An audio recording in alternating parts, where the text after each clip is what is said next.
అంటే BRS BJP ఒక్కటై కుమ్ముకై కుట్ర చేసి ఈ ప్రభుత్వాన్ని పడగొట్టాలన్న ఆలోచన చేస్తున్నారు.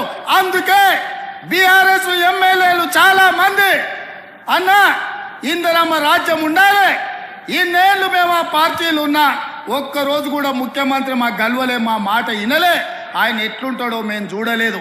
కానీ మీ ప్రభుత్వం వచ్చిన తర్వాత మీ మంత్రులు సచివాలయంలో ఉండరు, మీరు ఇంటికి వచ్చినా కలుస్తున్నారు, సచివాలయంలో కలుస్తున్నారు, పేదల్ని కలుస్తున్నారు, కార్యకర్తల్ని కలుస్తున్నారు, ఆడబిడ్డల్ని కలుస్తున్నారు, అధికారులను కలుస్తున్నారు, సమీక్షలు చేస్తున్నారు, అభివృద్ధి చేస్తున్నారు.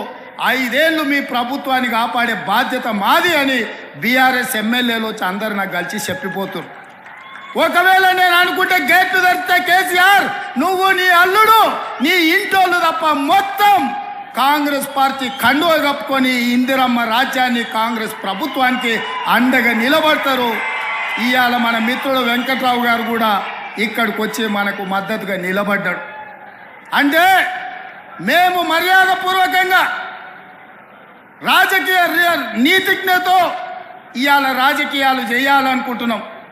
మీరు మా ప్రభుత్వాన్ని పడగొట్టాలనే కుట్ర మోడీ కేడీ కలిసి చేస్తే చూస్తూ ఊరుకుంటామని అనుకోకండి. మాకు తెలుసు, లోతు తెలుసు, ఎత్తు తెలుసు, పెడితే ఎక్కడికి వెళ్ళుతో కూడా తెలుసు బిడ్డ. మాకు అనుకుంటురేమో మీరు అల్లా తప్పకొచ్చిండు అయ్య పేరు చెప్పుకుండాని. బిడ్డ నల్లమల నుంచి తొక్కుకుంటా ప్రగతి భవన్లో బద్దలు కొట్టి నిన్ను బజార్లోకి ఇడిచి ఇందిరమ్మ రాజ్యం కాంగ్రెస్ ప్రభుత్వాన్ని తీసుకొచ్చినాం. అందుకే చివరిగా ఒక్క మాట చెప్పదలుచుకున్నా, మాతో గోక్కోవద్దు బిడ్డ, గోక్కున్నాడు ఎవడు బాగుపడాలి. చాలామంది ఇట్లే అనుకున్నారు, ఎన్నికల కంటే ముందు కాంగ్రెస్ ఏడుందని అన్నారు. ఇలా సన్నాసులకు చెప్తున్న మన్మూరు వచ్చి చూడరు కాంగ్రెస్ ఏడుందో చెప్తారు. ఈ వేదిక మీద చూడుని, గా కింద మా కార్యకర్తల్ని చూడుని. మా కార్యకర్తల సప్పులకు మీ గుండెలు పగిలి సావాలి బిడ్డ. అందుకే మిత్రులారా, మా పాయం వెంకటేశ్వర్లు గోదావరి కరకట్ట నిర్మాణాల గురించి చెప్పిండు. మా పాయం వెంకటేశ్వర్లు గోదావరి వరద ముంపు గ్రామాల కుటుంబాలకు ఇండ్ల పట్టాలు ఇవ్వాలి, ఇండ్లు ఇవ్వాలని చెప్పిండు. సీతారామ ప్రాజెక్టుకు సంబంధించి ఇంకా కొంత అభివృద్ధి చేయాలని చెప్పిండు. అదేవిధంగా పులుసుబంత ప్రాజెక్టు నిర్మాణం చేపట్టాలని చెప్పిండు. పోడు భూముల పట్టాలు ఇవ్వాలని చెప్పిండు. ఇంకా చాలా విషయాలు మా మిత్రులు పాయం వెంకటేశ్వర్లు తీసుకొచ్చాడు. అందుకే మా పెద్దలు బట్టి విక్రమార్క గారికి, పొంగులేటి శ్రీనివాసరెడ్డి గారికి, అదేవిధంగా అన్న ఉత్తమ్ కుమార్ రెడ్డి గారికి ఈ ప్రాజెక్టులకు సంబంధించి అన్ని సవివరంగా సమీక్షించి వీటన్నిటిని చేసే బాధ్యతను కాంగ్రెస్ పార్టీ తీసుకుంటుంది. కాంగ్రెస్ పార్టీ ఇదంతా చెయ్యాలి అంటే మీరందరూ కాంగ్రెస్ పార్టీకి అండగా నిలబడాలి.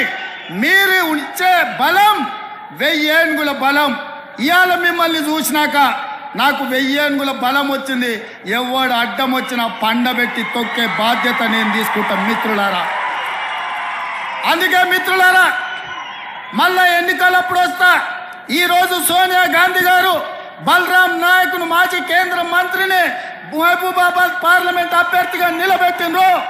150,000 ఓట్లతోటి మహబూబాబాద్ ఎంపీగా గెలిపించండి.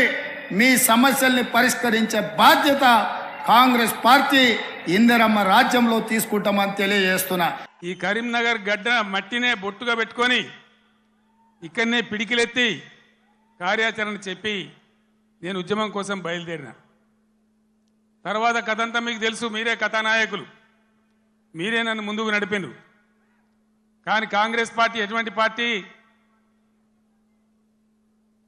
నువ్వెక్కడిదివా, మాతో నువ్వు గెలిచినావు కేసీఆర్, అసలు నీకు లెక్కేంది, నీ బిషాదేంది అని మాట్లాడితే ఆనాడున్న కేంద్ర మంత్రి పదవిని ఎంపీని కూడా నేలకేసి కొట్టి రారా నా కొడుక కరీంనగర్ కన్నా నేను మళ్ళీ ఇక్కడికి వచ్చిన.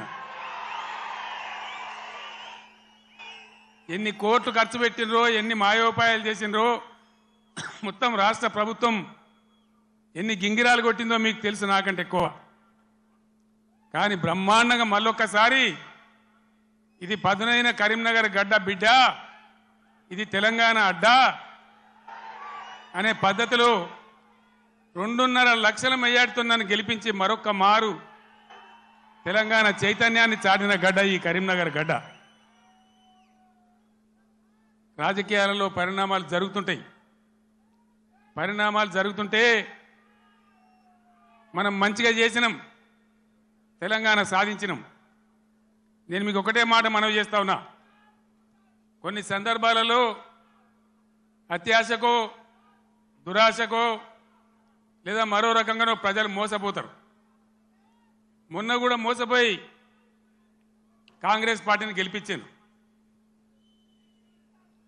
ఈరోజు 3 నెలల లోపలనే 100 రోజుల్లోనే ప్రజలు ఏం జరుగుతుందో మీకు తెలుసు. మీరందరు గ్రామాలలో ఉంటారు. ఏం మాట్లాడతామంటే మేము ఎక్కువ ఇస్తాం, మీకు 6 సందమామలు పెడతాం, 7 సూర్యులు పెడతాం అని మాట్లాడింది. రైతు బంధు 15,000 వేస్తాం, కళ్యాణ లక్ష్మికి తులం బంగారం కల్పిస్తాం. ఇవాళ నోటికి మొక్కాలే 420 హామీలు ఇచ్చిండు, బయలుదేరిండు. ఇవాళ ఏం మాట్లాడుతుండ్రు? రైతు బంధు అడిగితే చెప్పుతోను కొడతామంటాడు ఒక మంత్రి. నేను చెప్పిన బిడ్డ, రైతుల చెప్పులు చాలా బందోబస్తుంటాయి, దబ్బన వాళ్ళు అదే పనికెత్తుకుంటే ఏమవుతుంది మీకు గతి అని కూడా నేను చెప్పిన. బందోబస్తు ఉండే ఆ రైతుల చెప్పులు.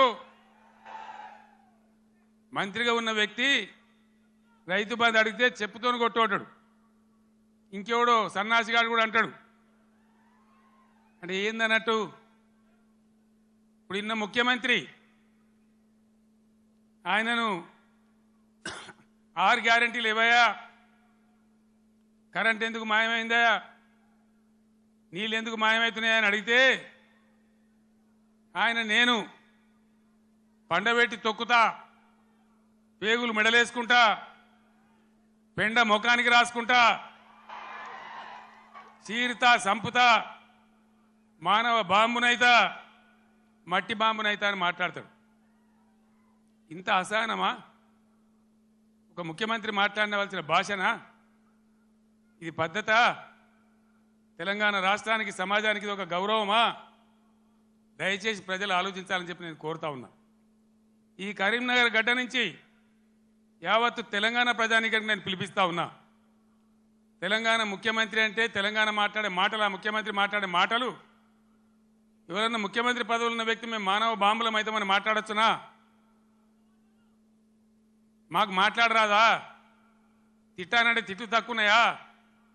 ఇవాళ గీయాలకు మొదలు పెడితే రేపు గీయాల దాకా తిట్టచ్చు. నేను మాట్లాడినా, తెలంగాణ ఉద్యమంలో మాట్లాడినా, తెలంగాణ వ్యతిరేకించిన వాళ్ళను దద్దమ్మలు అన్నా, సన్నాసులు అన్నా, సమైక్యవాదం సమగ్రాభివృద్ధి అంటే సన్నాసులారా ఏది రాని మాట్లాడినా.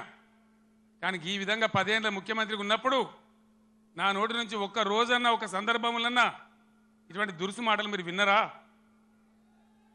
దయచేసి ఆలోచన చేయాలని నేను చెప్పేది చాలా సీరియస్ మాట.